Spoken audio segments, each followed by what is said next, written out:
तब विष्णु जी ने एक सुंदर स्त्री का रूप धारण कर भस्मासुर को आकर्षित किया। भस्मासुर शिव को भूलकर उस सुंदर स्त्री के मोहपाश में बंध गया। मोहिनी स्त्री रूपी विष्णु ने भस्मासुर को खुद के साथ नृत्य करने के लिए प्रेरित किया। भस्मासुर तुरंत ही मान गया। नृत्य करते समय भस्मासुर मोहिनी की ही तरह नृत्य करने लगा और उचित मौका देखकर विष्णु जी ने दोस्तों, विष्णु का अर्थ और स्वरूप, इसके बारे में हम बात करेंगे।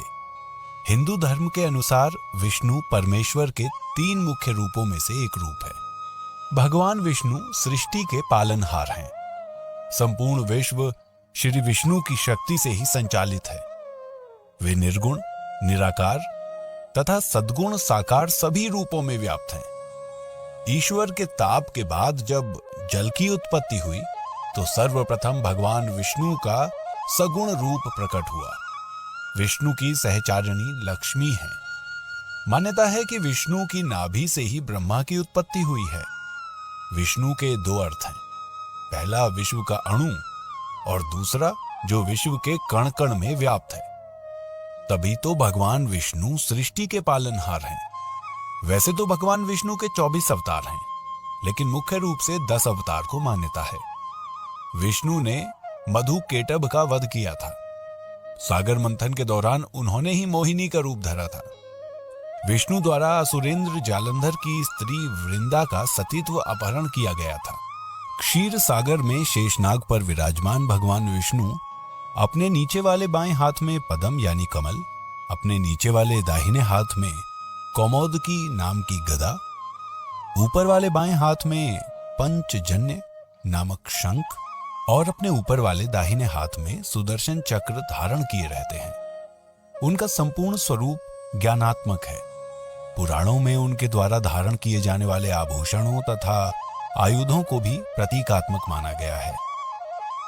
आइए अब आपको उनकी धारण की हुई हर वस्तु का वास्तविक अर्थ भी बताते हैं।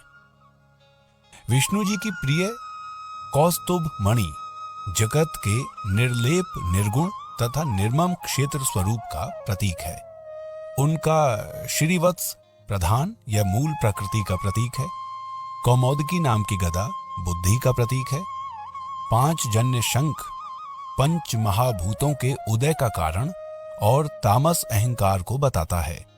सुदर्शन चक्र सात्विक अहंकार का प्रतीक है। वैजयंती माला में पंच तन्मात्रा तथा पंच महाभूतों का संयोग है और उसमें जड़े मुक्ता, माणिक्य, मरकत, इंद्रनील और हीरा 5 रत्न 5 तथ्यों का प्रतीकात्मक स्वरूप है। विष्णु जी के बाण ज्ञानेंद्रियों तथा कर्मेंद्रियों के प्रतीक हैं। वहीं खड़ग विद्यमान ज्ञान है। इस प्रकार समस्त सृजनात्मक उपादान तत्वों को विष्णु जी अपने शरीर पर धारण किए रहते हैं। भगवान श्री हरि ओम नमो नारायण, श्रीमन नारायण नारायण हरि हरि के जाप से अधिक जल्दी प्रसन्न होते हैं। भगवान विष्णु के 5 भेद। चलिए अब आपको भगवान विष्णु के 5 भेद बताते हैं। हिंदू धर्म में कहते हैं कि ब्रह्मा जी जन्म देने वाले, विष्णु पालने वाले और शिव वापस ले जाने वाले देवता हैं। भगवान विष्णु तो जगत के पालनहार हैं, तो वे सभी के दुख दूर कर उनको श्रेष्ठ जीवन का वरदान देते हैं। जीवन में किसी भी तरह का संकट हो या धरती पर किसी भी तरह का संकट खड़ा हो तो विष्णु ही उसका समाधान खोजकर उसे हल करते हैं। भगवान विष्णु ने ही नृसिंह अवतार लेकर एक और जहां अपने भक्त प्रहलाद को बचाया था, वहीं क्रूर हिरण्यकश्यप से प्रजा को मुक्ति दिलाई थी। उसी तरह वराह अवतार लेकर उन्होंने महाभयंकर हिरण्याक्ष का वध करके देव, मानव और अन्य सभी को भयमुक्त किया था। उन्होंने ही महाबली और मायावी राजा बलि से देवताओं की रक्षा की थी। इसी तरह श्री हरि विष्णु ने कुछ ऐसे कार्य किए थे जिनको जन कल्याण के लिए किया गया छल कहा गया। हालांकि जगत कल्याण के लिए यह भेद नीति थी, छल नहीं। यदि वे ऐसा नहीं करते तो कई देवी और देवताओं की जान संकट में होती। तो आइए आपको बताते हैं श्री हरि विष्णु द्वारा जनहित में किए गए 5 भेद। भेद नंबर 1।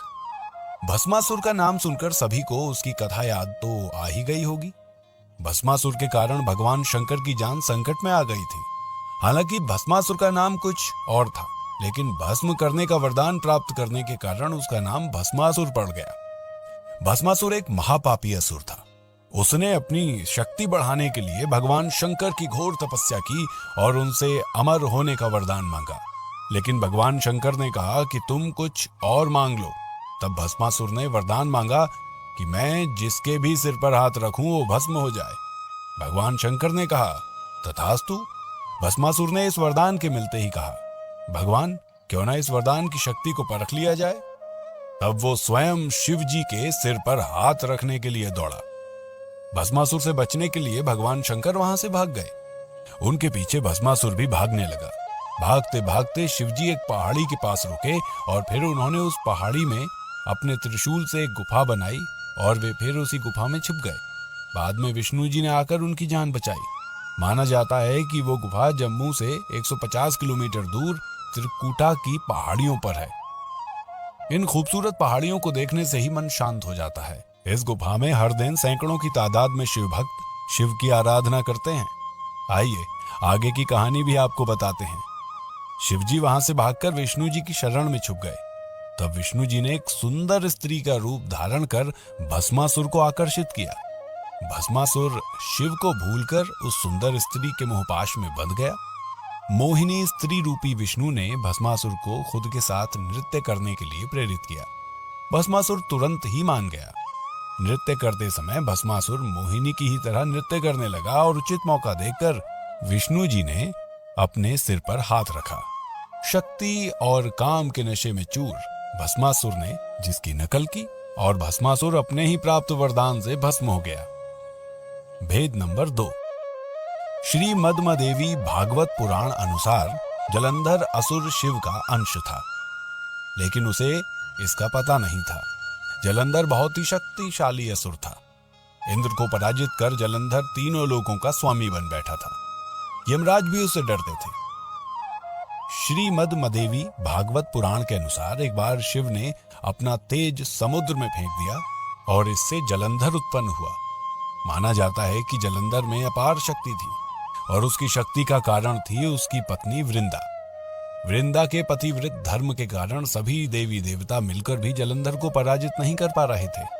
जलंधर को इससे अपने शक्तिशाली होने का अभिमान हो गया और वो वृंदा के पतिव्रत धर्म की अवहेलना करके देवताओं के विरुद्ध कार्य कर उनकी स्त्रियों को सताने लगा। जलंधर को मालूम था कि ब्रह्मांड में सबसे शक्तिशाली कोई है तो वे हैं देवों के देव महादेव। जलंधर ने खुद को सर्वशक्तिमान रूप में स्थापित करने के लिए सबसे पहले इंद्र को परास्त किया और त्रिलोकाधिपति बन गया। इसके बाद उसने विष्णु लोक पर आक्रमण किया। जलंधर ने विष्णु को परास्त कर देवी लक्ष्मी को विष्णु से छीन लेने की योजना बनाई। इसके चलते उसने बैकुंठ पर आक्रमण कर दिया। लेकिन देवी लक्ष्मी ने जलंधर से कहा कि हम दोनों ही जल से उत्पन्न हुए हैं, इसलिए हम भाई बहन हैं। देवी लक्ष्मी की बातों से जलंधर प्रभावित हुआ और लक्ष्मी को बहन मानकर बैकुंठ से चला गया।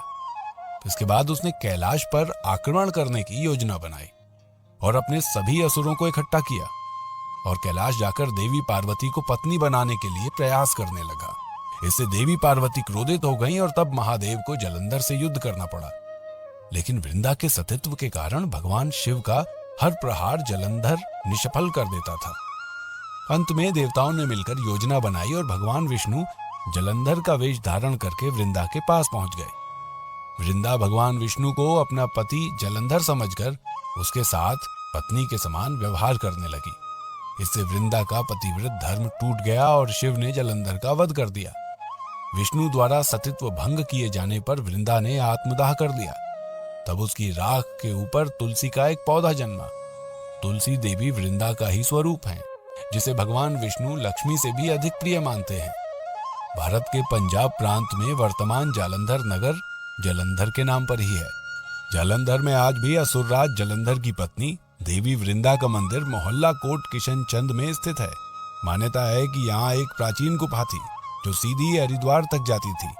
माना जाता है कि प्राचीन काल में इस नगर के आसपास 12 तालाब हुआ करते थे। नगर में जाने के लिए नाव का सहारा लेना पड़ता था। अब भेद नंबर 3।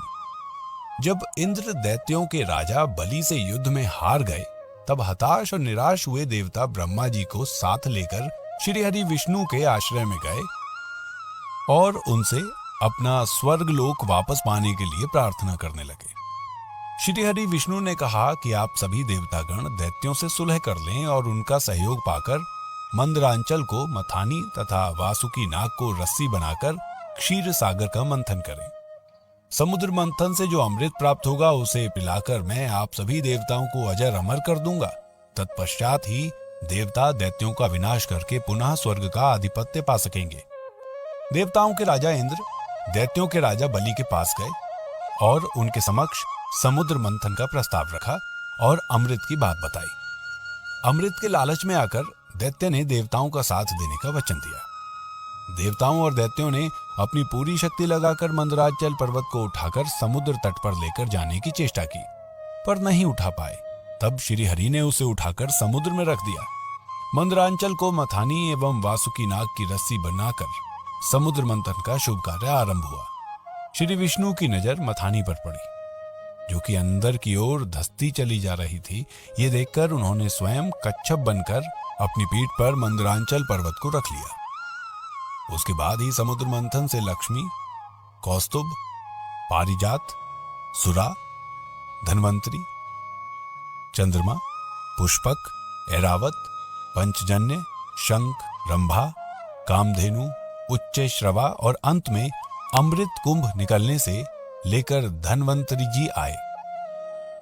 उनके हाथों से अमृत कलश छीनकर दैत्य भागने लगे, ताकि देवताओं से पूर्व अमृत पान करके वे अमर हो जाएं। दैत्यों के बीच कलश के लिए झगड़ा शुरू हो गया और देवता हताश खड़े थे। श्री विष्णु अति सुंदर नारी का रूप धारण करके देवता और दैत्यों के बीच पहुंच गए और उन्होंने अमृत को समान रूप से बांटने का प्रस्ताव रखा। दैत्यों ने मोहित होकर अमृत का कलश श्री विष्णु को सौंप दिया। मोहिनी रूपधारी विष्णु ने कहा कि मैं जैसे ही विभाजन का कार्य करूं, चाहे वो उचित हो या अनुचित, तुम लोग बीच में बाधा उत्पन्न न करने का वचन दो, तभी मैं इस काम को करूंगी। सभी ने मोहिनी रूपी भगवान की बात मान ली। देवता और दैत्य अलग अलग पंक्तियों में बैठ गए। मोहिनी रूप धारण करके विष्णु ने छल से सारा अमृत देवताओं को पिला दिया, लेकिन इससे दैत्यों में भारी आक्रोश फैल गया। चलिए अब भेद नंबर 4। असुरों के राजा बलि की चर्चा पुराणों में बहुत होती है। वो अपार शक्तियों का स्वामी लेकिन धर्मात्मा था। दान पुण्य करने में वो कभी पीछे नहीं रहता था। उसकी सबसे बड़ी खामी ये थी कि उसे अपनी शक्तियों पर घमंड था और वो खुद को ईश्वर के समकक्ष मानता था, और वो देवताओं का घोर विरोधी था। कश्यप ऋषि की पत्नी दिति के 2 प्रमुख पुत्र हिरण्यकश्यप और हिरण्याक्ष थे। हिरण्यकश्यप के 4 पुत्र थे, अनुदल्लाद, हल्लाद, भक्त प्रहलाद और संगलाद। प्रहलाद के कुल में विरोचन के पुत्र राजा बलि का जन्म हुआ। राजा बलि का राज्य संपूर्ण दक्षिण भारत में था। आज भी ओणम का पर्व राजा बलि की याद में ही मनाया जाता है। राजा बलि ने विश्व विजय की सोचकर अश्वमेघ यज्ञ किया और इस यज्ञ के चलते उसकी प्रसिद्धि चारों ओर फैल गई। अग्निहोत्र सहित उसने 98 यज्ञ संपन्न कराए थे और इस तरह उसके राज्य और शक्ति का विस्तार होता ही जा रहा था। तब उसने इंद्र के राज्य पर चढ़ाई करने की सोची। इस तरह राजा बलि ने 99वें यज्ञ की घोषणा की और सभी राज्यों और नगरवासियों को निमंत्रण भेजा। देवताओं की ओर गंधर्व और यक्ष होते थे, तो दैत्यों की ओर दानव और राक्षस। अंतिम बार हिरण्यकश्यप के पुत्र प्रहलाद और उनके पुत्र राजा बलि के साथ इंद्र का युद्ध हुआ और देवता हार गए। तब संपूर्ण जम्बूद्वीप पर असुरों का राज हो गया। तब प्रभु को वामन अवतार लेना पड़ा। वामन ऋषि कश्यप तथा उनकी पत्नी अदिति के पुत्र थे। वे आदित्यों में 12वें थे। ऐसी मान्यता है कि वे इंद्र के छोटे भाई थे और राजा बलि के सौतेले भाई। विष्णु ने इसी रूप में जन्म लिया था। देवता बलि को नष्ट करने में असमर्थ थे। बलि ने देवताओं को यज्ञ करने जितनी भूमि ही दे रखी थी।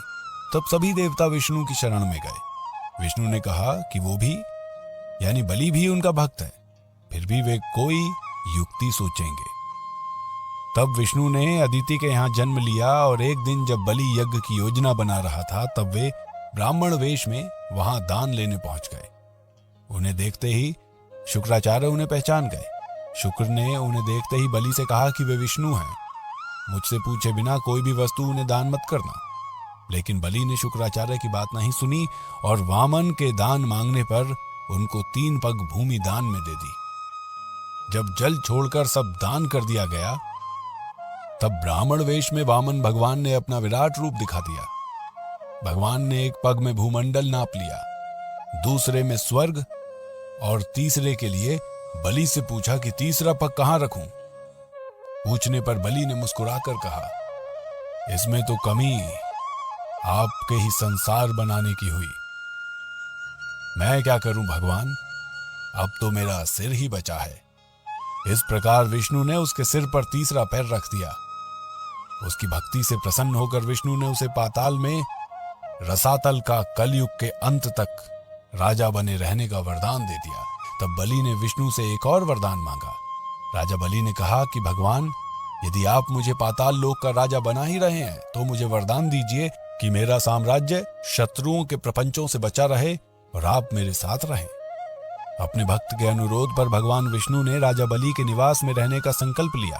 पातालपुरी के राजा बलि के राज्य में 8 प्रहर भगवान विष्णु सशरीर उपस्थित रहे उनकी रक्षा करने लगे और इस तरह बलि निश्चिंत होकर सोता था और संपूर्ण पातालपुरी में शुक्राचार्य के साथ रहकर एक नए धर्म राज्य की व्यवस्था संचालित करता है।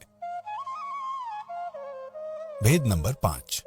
माना जाता है कि बद्रीनाथ धाम कभी शिव और पार्वती का विश्राम स्थान हुआ करता था। यहां भगवान शिव अपने परिवार के साथ रहते थे, लेकिन श्री हरि विष्णु को यह स्थान इतना अच्छा लगा कि उन्होंने इसे प्राप्त करने के लिए योजना बनाई। पुराण कथा के अनुसार सतयुग में जब भगवान नारायण बद्रीनाथ आए, तब यहां बद्रियों यानी बेर का वन था। यहां भगवान शंकर अपनी अर्धांगिनी पार्वती जी के साथ मजे से रहते थे। एक दिन श्री हरि विष्णु बालक का रूप धारण कर जोर जोर से रोने लगे। उनके रुदन को सुनकर माता पार्वती को बड़ी पीड़ा हुई। वे सोचने लगी कि इस बीहड़ वन में ये कौन बालक रो रहा है, ये आया कहां से और इसकी माता कहां है। यही सब सोचकर माता को बालक पर दया आ गई। तब वे उस बालक को लेकर अपने घर पहुंची। शिवजी तुरंत ही समझ गए कि ये कोई विष्णु की लीला है। उन्होंने पार्वती से इस बालक को घर के बाहर छोड़ देने का आग्रह किया और कहा कि वो अपने आप ही कुछ देर रोकर चला जाएगा। लेकिन पार्वती माँ ने उनकी बात नहीं मानी और बालक को घर में ले जाकर चुप कराकर सुलाने लगी। कुछ ही देर में बालक सो गया। तब माता पार्वती बाहर आईं और शिवजी के साथ कुछ दूर भ्रमण पर चली गईं। भगवान विष्णु को इसी पल का इंतजार था। उन्होंने उठकर घर का दरवाजा बंद कर दिया। भगवान शिव और पार्वती जब घर लौटे तो द्वार अंदर से बंद था। उन्होंने जब बालक से द्वार खोलने के लिए कहा, तब अंदर से भगवान विष्णु ने कहा कि अब आप भूल जाइए भगवान, ये स्थान मुझे बहुत पसंद आ गया है। मुझे यहीं विश्राम करने दीजिए। अब आप यहाँ से केदारनाथ चले जाएं। तब से लेकर आज तक बद्रीनाथ यहाँ पर अपने भक्तों को दर्शन दे रहे हैं और भगवान शिव केदारनाथ में हैं। तो ये थे वो 5 छल जो श्री हरि ने किए थे।